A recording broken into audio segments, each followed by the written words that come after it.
जैसलमेर ते जोधपूर बस अपघातात 20 जणांचा दुर्दैवी मृत्यू. जयपूरमध्ये एक दुर्दैवी घटनेत जैसलमेर ते जोधपूर जाणाऱ्या बसला आग लागली, ज्यात 20 प्रवाशांचा मृत्यू झालाय. त्यात एक लहान मूल देखील होतं.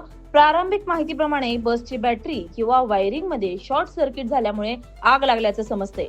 ही आग नवीन बस पूर्ण इंधन भरलेली असल्याने अधिक भयंकर झाली. एका सैनिकाने आपल्या मुलाला वाचवण्यासाठी त्याला बस बाहेर फेकण्याचा प्रयत्न केला, मात्र दुर्दैवाने त्या मुलाचा जीव वाचवता आलेला नाही. मुख्यमंत्री या हृदयद्रावक घटनेने खूप प्रभावित झाले असून त्यांनी मृतांच्या कुटुंबियांसोबत सहानुभूती व्यक्त केली. मृतदेहांची ओळख पटवण्यासाठी DNA नमुने जोधपूरकडे पाठवण्यात येणार आहेत, असं त्यांनी सांगितलंय. त्यांनी प्रसार माध्यमे आणि लष्करी कर्मचाऱ्यांचे तत्पर प्रतिसाद व मदतीबद्दल आभार व्यक्त केले.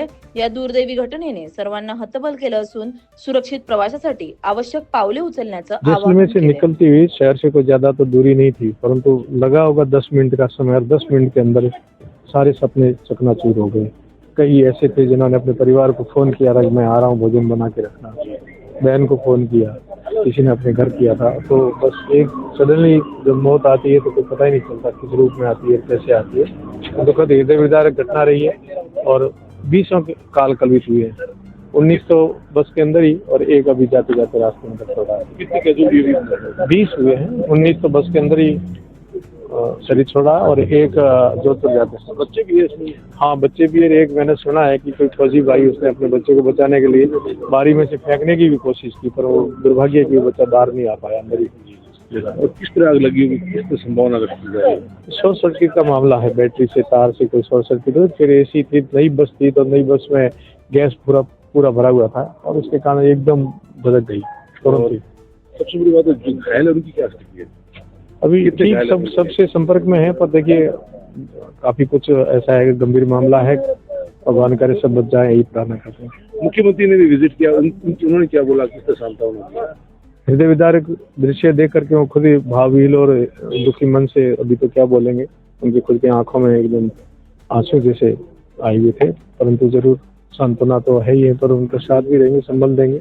और इनकी जांच कैसे हुई DNA? वो जो प्रक्रिया रहती है वैज्ञानिक उसी ढंग से अभी सैंपल लेंगे, जो DNA लैब है वहीं भेजेंगे। हाँ, हो सकता है जोधपुर या जहाँ कीर्तन होगी और जहाँ सही होता है वहीं करवाएंगे। देखिए सब आ गए थे समय पर, किसी प्रकार से पहुंच गए। मैं भी यहाँ से 150 किलोमीटर दूर था तो भी मैं घंटे भर में आ गया था, क्योंकि हम सबका एक ही ध्येय था कि हम जल्दी से जल्दी पहुंचे। मैं मीडिया वालों को धन्यवाद करता हूँ और मिलिट्री वालों को भी धन्यवाद करता हूँ कि वो समय पर आकर के और संबल बनाए और साथ दिया, सब सेवा में लग गए। कोई इधर उधर की बात नहीं करते, ये कर रहे थे कोशिश की हम लोग इनके क्या काम आ सकते हैं।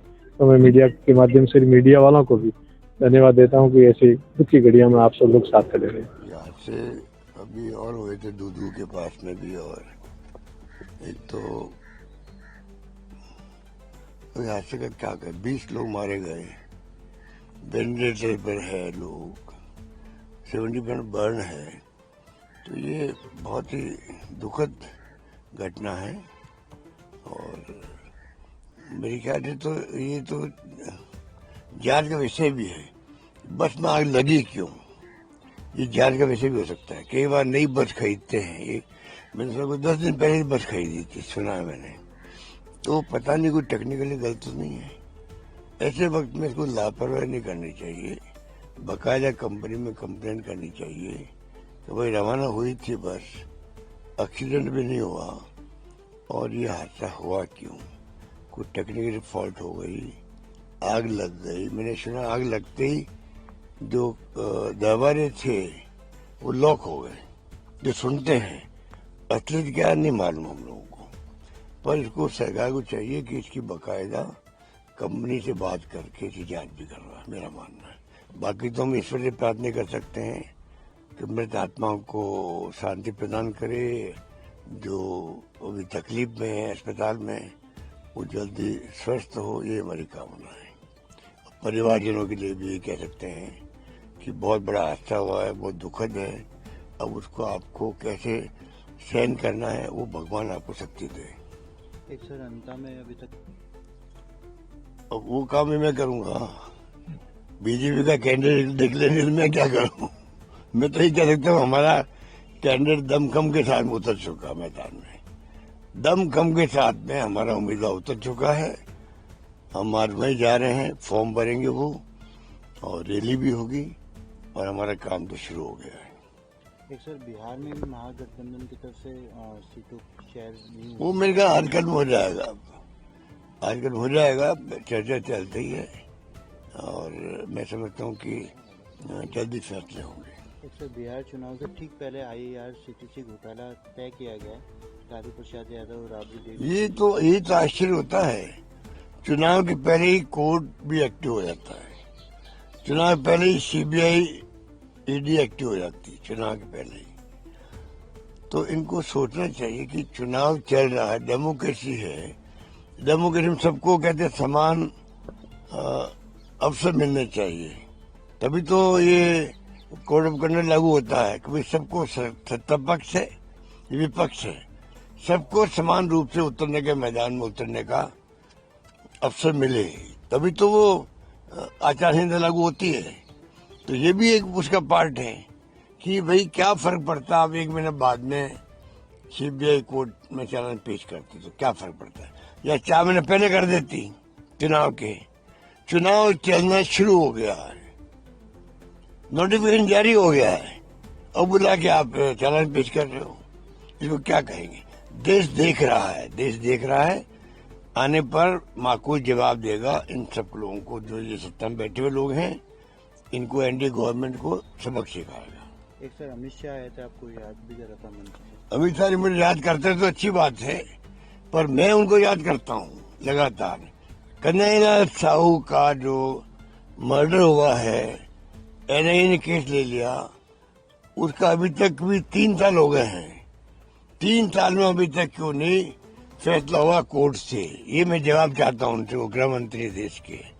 मैं प्राइम मिनिस्टर आए थे मोदी जी, तब भी मैंने ट्वीट किया था, गृह मंत्री आए तब भी मैंने ट्वीट किया, भाई इतना बड़ा मर्डर हुआ, हमारे से केस ले लिया रात को ही आपने, हमने पकड़ लिया मुलजिम को, उसके बाद में क्या कारण है 3 साल तक आप फैसला नहीं करवा पा रहे हो। संगीन केस था वो, नेशनल स्तर पर उसकी चर्चा हुई थी, हमारे पास केस होता ना, अभी तक सजा हो जाती, चाहे फांसी हो चाहे उनको आजीवन कारावास हो। तो इसका कोई जवाब दे नहीं रहे लोग। 5 लाख 50 लाख बोले हमारे खिलाफ में, 5 लाख दे दिए हिंदू कन्हैयालाल को, 50 लाख दिए मुस्लिम को।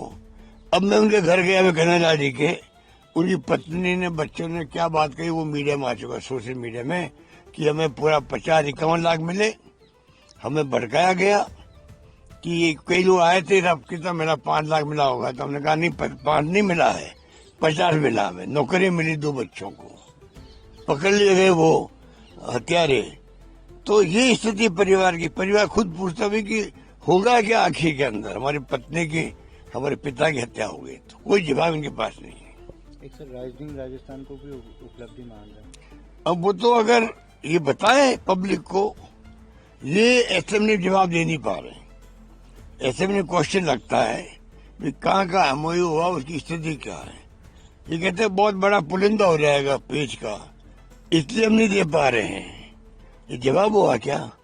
असेंबली सरकार चलाती है, 50 पेज हो, 100 पेज हो, 200 पेज हो, जवाब देना पड़ता है, उस पर आनाकानी करते हैं। कल अमित शाह जी ने कहा है, तो हमें तो अच्छा लगा, अगर वास्तव में उतरता मैदान में 5-10% भी अभी आया है। 34 या 36 लाख करोड़ का MOU हुए थे, 36 लाख करोड़ के, और अभी ये 5-7 करोड़ की बात करते हैं। चलो कोई बात नहीं, बताए कि हाँ ये जमीन मिल गई है, काम शुरू होने वाला है, ये मशीनरी आ रही है, बताए पब्लिक को, देखते हम क्या होता है। अगर इन्वेस्टमेंट आएगा हम स्वागत करेंगे इनका, अगर इन्वेस्टमेंट वास्तव में आता है तो खुशी होती है, प्रदेशवासियों को रोजगार मिलेगा, इन्वेस्टमेंट आएगा, रेवेन्यू बढ़ेगी हमारी, हमें तकलीफ क्या है, हमने पहले भी कहा था।